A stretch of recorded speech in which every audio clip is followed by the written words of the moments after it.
those who become are those who never settle. They know that there is always a better and greater version. There is a law of reception. You must discern. Who is this man? Who is this woman? Not in the flesh. What grace brought this result? Is it common? Should I trivialize it? And you come to a conclusion based on intelligent contemplation that there must be an ability at work in this man and his wife that is not common, and you submit to that understanding, and the portals of their grace opens up to you. Even if they don't speak over your life, right there in your room you will find out that you begin to reproduce possibilities. Listen, there are people who I have never met physically, but the depth of honor they have for me, they have almost reproduced the grace of God upon my life right there in their rooms. Did you know that I listen to my own teachings every day? And when I listen to my own teachings, when Apostle Joshua Selman is about to pray, I don't stand and say I'm hearing myself. I say, Lord, as this man is praying, I receive. Listen, sit down, let me teach you something. Do you know why many men of God are not blessed by their own grace? Because the anointing, hear me, honor is not human worship. There's a lot of nonsense going on. That's not what I'm talking about. Please don't confuse what we're dealing with here. Not just human worship. No. A recognition. The grace that comes on a man as touching his office is for everybody, including him, if he will submit to it. So you can be dying and yet giving life until you discern that grace. When I listen to my teachings, believe me, I don't listen and repeat myself. I listen with an open heart, and I hear what I did not hear even while I was preaching. Listen, how many husbands come? Two people, any two. Well, don't carry anybody's wife, please. Husband, a man and a woman, or husband and wife. Don't come here with anybody's wife. Husband and wife, come. Stand here. Stand here. God bless you. Watch this. Do you know real value is not physical? And that if I give you, watch this.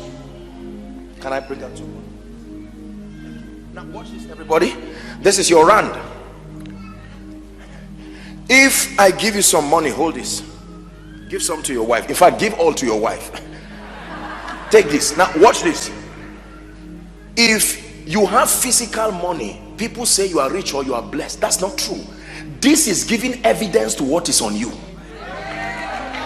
Are you getting what I'm saying? Now, God stores his possibilities in men. Learn what I want to teach you. There is no man that is empty. There are human beings carrying mysteries that they themselves do not know. Now listen carefully. This woman can carry favor that came from the blessings of her grandfather. He did business with God, and God covenanted that all your children, they will multiply. Now she does not even know. Sit down, let me teach you something. That's why I said honor starts with discernment. Here comes this man, he marries this woman, and he does not know why he starts to rise. Even her, she does not know why. Someone just starts a relationship with you, and in 2 weeks he got a job, and he says you're a good woman. Or you too, you say you are. You don't know that something on you.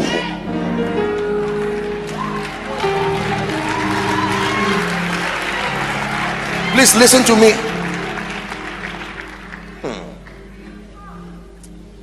I share with you the mysteries of the kingdom. Now this man is rising and is doing well. And do you know that although she is his wife, she still has that spiritual component that represents an advantage. A day can come in his life, this man, you see, may love her as his wife, but dishonor her as touching the grace God gave her. When it has to do with that grace, he will go down. Although they are married, although they are having children together. It will take the man now to say, look, you are my wife, but I've discerned your dreams. Every time you have a dream, it gives me direction. The last 10 years of my life was correct because of your dream. Please, I submit to that grace. I am your husband, but dream again.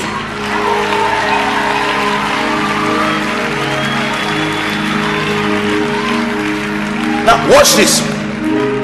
This woman can be broke, this man can be broke, yet every prophetic word is increasing the members in his church, because they have not submitted to that grace. The day the woman says, I know you are my husband. Let me tell you a story. It's a true story. Many of you have heard it in my teachings. A man of God's family was going down financially, whereas he was blessing members. Testimonies, people were coming with all kinds of testimonies. One day, just like a service like this, imagine that the service is going on and then first lady just gets up and walks out of this place. You know, people will talk and say, we hope things are fine. She left and went home. After the service, he counseled quickly and rushed back home. My wife, what is wrong? Did I offend you? She didn't say a word. He just sat down at table to eat, and he noticed she was bringing his meal. Did I offend you? We can talk about this. I mean, what, we've been married for a long time. Let's not get into all of this. And she wouldn't say a word.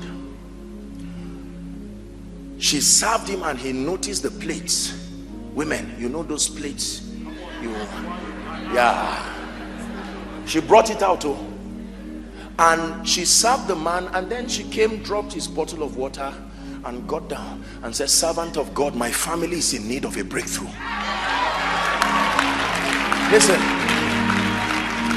the husband looked at her. He said, suddenly that same anointing he felt in church that refuses to come home because of dishonor, that same anointing, and he stretched his hand and spoke, and God opened that family. Listen, hear me.